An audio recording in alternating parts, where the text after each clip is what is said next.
Introduction to Hazard Analysis and Critical Control Point. HACCP Systems for Meat and Poultry, presented by David L.A. Rawson. Chapter 1, 123foodhandler.com. So what is HACCP? I'm sure you have some idea. Think about it. Not the meaning of the acronym HACCP, but what is HACCP? The HACCP concept is a food safety management system. It's based on the common sense application of science and technology. And the goal is to plan, to control, and to document the plan and control of potential hazards or significant hazards revealed in this process. It's all about the safe production of foods. Don't forget, HACCP is a food safety management system. HACCP covers three types of potential food safety hazards: biological, which includes bacteria, viruses, parasites, and maybe even prions; chemical hazards such as allergens, additives, toxins, drugs, and there's many other; as well as physical hazards, hard, sharp objects like glass and metal. These hazards might be naturally occurring or significant in the food already. They might be contributed by the environment, introduced, or they might be generated by a mistake during processing, enhanced. You see, HACCP focuses on the prevention of problems or hazards that could lead to foodborne illness or injury, worst case scenario, death. HACCP is not about reacting. To be most effective, one should know every detail about everything they do all the time, like the farm to table philosophy, or boat to throat, or nip to lip. You got to know everything you do so that you can predict potential problems and plan and control hazards. This HACCP philosophy is commonly applied in manufacturing settings. So what are the origins of HACCP? Well, HACCP was developed in the late 50s, early 60s by the Pillsbury Company in conjunction with the U.S. Army and NASA for food safety for space travel. What? Think about that a minute. HACCP was developed for NASA. HACCP was developed for space travel. Wow. So we need to be pretty scientific and technical about this stuff. We can't test our way out of this. But don't lose hope. You see, HACCP was developed and adapted from this philosophy or theory called the modes of failure concept to production of foods. It was developed by the U.S. Army. Let me explain it for you. If you know every detail about everything you do all the time, it is possible to predict what might go wrong, potential hazards. But not only the potential hazards that could impact us, but how and where they will occur. And then, of course, we even move on into other strategies on the prevention of these potential hazards. Modes of failure forces us to know every detail about everything we do all the time so that we can predict failures. So this particular concept here, we're looking at the original HACCP principles, was introduced to the public in 1971 at the National Conference of Food Protection. Those meetings still go on today. Basically, it came down to a three-step process: identify, assess hazards, determine what processing step might be able to mitigate or control those hazards, and then establish some type of monitoring procedures at those particular processing steps or CCPs. So you can see it was a sweet three-step process Again, this is back in 1971. It wasn't even required by any commodity on the regulatory side. However, it was used by larger companies and as a particular inspection model of the FDA. Early on, HACCP was used by the FDA for inspections. Low acid and acidified canned foods used a HACCP-like concept, and it was also used by some large companies. Now, this was pre-HACCP regulations, pre-1995, where the first HACCP regulation became law in the United States. Around the mid-'80s, the National Academy of Science basically came out and made a statement that they could basically prove how a food processor caused sickness, caused illness. If they could get a hold of samples from the infected and samples from a facility, there was a way that we could prove, in fact, that this illness came from this facility using science, using technology. And as that science grew and was capable of doing that, National Academy of Science couldn't help but come out and make a recommendation to industry, to regulatory, academia, to begin moving toward a sound system of prevention. So the National Academy of Sciences went on and made a strong endorsement for HACCP, recommended regulators and industry utilize HACCP as probably their best and most effective means of assuring a safe food supply, protecting the end consumers. So that wasn't it, though. On top of that, in 1985, the National Academy of Science recommended forming a special group, a commission, to further define HACCP. This group is still in commission today. It's called the National Advisory Committee on Microbiological Criteria for Foods. I'd recommend you check them out. One of the main things that the National Advisory Committee for Microbiological Criteria in Food has done for us is encouraged, again, the adoption of HACCP. They came up with the 7 HACCP principles, adopted those principles, and recommended, of course, that industry adopted them, use them to produce safe foods. There's been several revisions on the original development, the original 7 principles.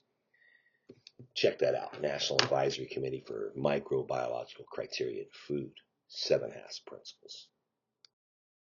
So the United States is not the only country that uses HACCP or is concerned with food safety. There is a committee, a group of what's called Codex Alimentarius, which is basically international food code, international standards. Codex Alimentarius is Latin for food book or food code. So this committee actively worked with the National Advisory Committee on Microbiological Criteria in Food to revise and define HACCP. The most recent revision was 2003. And they're actively involved in developing HACCP guidelines for use in international trade, Codex Alimentarius.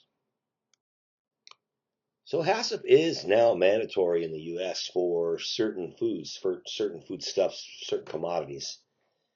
Here's the 3 that are required to operate under HACCP systems, HACCP programs: fish and fishery products, seafood, and they're regulated by the FDA under 21 CFR 123. And USDA meat and poultry products under 9 CFR 417. And then back to FDA juice, 21 CFR 120. And these are listed in order of when they became actual regulations. First was fish, second meat and poultry, third juice. So these are the 3 commodities where HACCP is mandatory. All foods in the United States all manufactured processed foods are under a HACCP-like system now. In 2011, the Food Safety Modernization Act was signed into law by President Obama, and it pretty much mandated a HACCP-like system for all foods. So we're not the only country that uses HACCP. The EU mandates that all food business operators implement procedures based on HACCP principles. And there are many other countries that have adopted or are adopting HACCP. So what is HACCP? Well, let's look at the textbook definition. A systematic approach to the identification, evaluation, and control of food safety hazards. Don't forget we have 3 categories of hazards: biological, chemical, and physical. Make sure to look for those in the ingredients, the food, and look for those in the process. If you identify some, evaluate them. Evaluate the likelihood that they could cause injury, illness, or death. If they can, then surely you will control them with your HACCP program. So HACCP is not a standalone system. There are some guidelines for successful HACCP plan or program. One of the most important would be robust prerequisite programs. You remember back in school, or maybe you're still in school, where you're required to take a certain course before you take another course. It won't do any good to take organic biochemistry if you don't have any understanding of biology or chemistry. So those would be prerequisite classes. Same thing goes with HACCP. The HACCP system is built upon a foundation of prerequisite programs. In the case of meat and poultry, it's mainly sanitation. Another big area we need to make sure we spend some time on is education and training. Effective training is a prerequisite to successful implementation of HACCP and a HACCP system and a HACCP plan. We're covering a lot of ground here in this introductory chapter.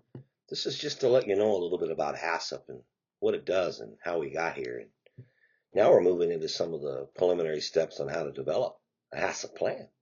We'll go through a lot of this stuff again in a later chapter. But check this out. There are some preliminary tasks in the development of a HACCP plan. First, you're going to want to have a HACCP team. Some people, or a person at least one, that's knowledgeable, that has understanding about meat and poultry and the processing of meat and poultry. Second thing, we're going to want to know about our food, its distribution, things like the water activity and pH and the ingredients used. And then we move into what's the intended use and who's our customer. Those are important factors in this. We need to know what they could do or would do or won't do. We need to communicate with our customers so that we can properly analyze and determine things that we should be doing in our facility to protect the public. Next, we move into the development of a flow diagram, a basic block-to-block diagram showing how the food moves through a process. And a big part of this preliminary thing is verifying everything that we've written or determined, and for sure verifying that the flow diagram is accurate. So these are some preliminary steps to the development of HACCP. We'll talk more about this as we move through the lecture.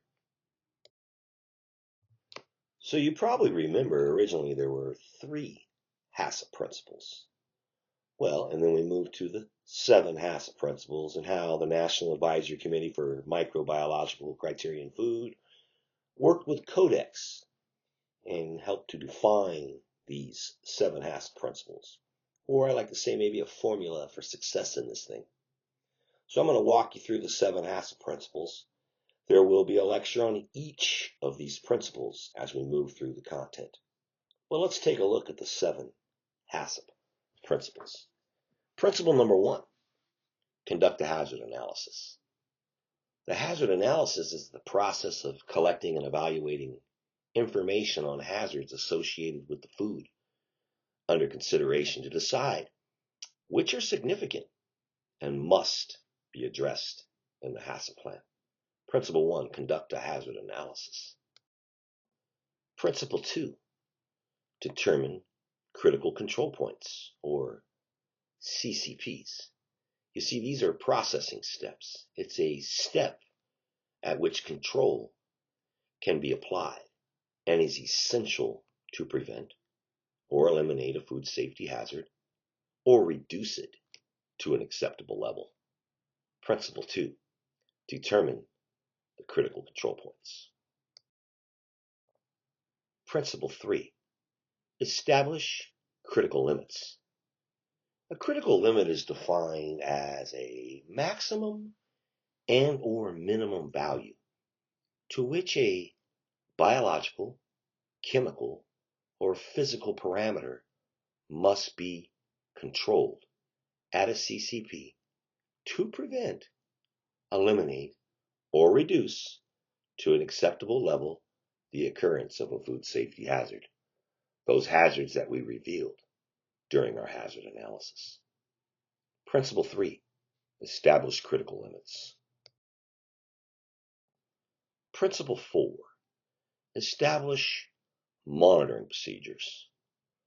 Monitoring procedures are crucial once we establish what we're up against, where this potential hazard is, and how we're going to defeat it. We need to make sure we actually are. So we need to conduct a planned sequence of observations or measurements to assess whether a CCP is under control and to produce an accurate record for future use and verification. Principle 4. Establish monitoring procedures. Principle 5. Establish corrective actions. Procedures to be followed when a deviation occurs. How do we know about this deviation? Well, you must have forgot. We just did the monitoring. Principle 4 is monitoring. When you monitor, you might find a deviation. If you find a deviation, you got to fix it. Principle 5, establish corrective actions. So we're almost there. We're making our way through the 7 HACCP principles. Principle number 6, establish verification procedures. Those activities other than monitoring that determine the validity of a HACCP plan and that the system is operating according to the plan. Principle 6, establish verification procedures. Wow, we made it. Principle 7, establish record keeping and documentation procedures. With HACCP, if you don't have a record, then you probably didn't do it. Keep records. Principle 7, establish record keeping and documentation procedures. The 7 HACCP principles, you should know those. You should memorize those. So there is a lot to this stuff. There's no way that I can teach you everything you need to know in our time together. You will need to go and do additional research about your foods, your processes, your products. You'll also need commitment from management. You'll need to establish a plan.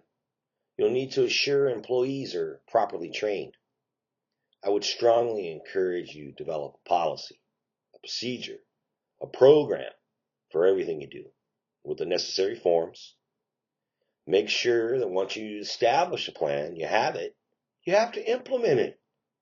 Continually apply the activities described in the HACCP plan. Be sure to schedule verification activities and update and revise the plan as needed. Implementation and maintenance of the HACCP plan is not easy. We need someone knowledgeable, someone with understanding to do this. That's you. So, I know we covered a lot of stuff, but if I had to narrow it down to a couple things here. HACCP is a preventive system. It's a food safety management system for managing food safety, for ensuring our foods are developed in a way that we won't sicken, injure, or kill people. And HACCP provides the framework for producing safe foods. And if we're properly operating under HACCP, we'll have the records that prove that they were produced safely. HACCP. So that was an overview of HACCP, and this concludes Chapter 1. Please complete the chapter quiz and review all attachments for this chapter.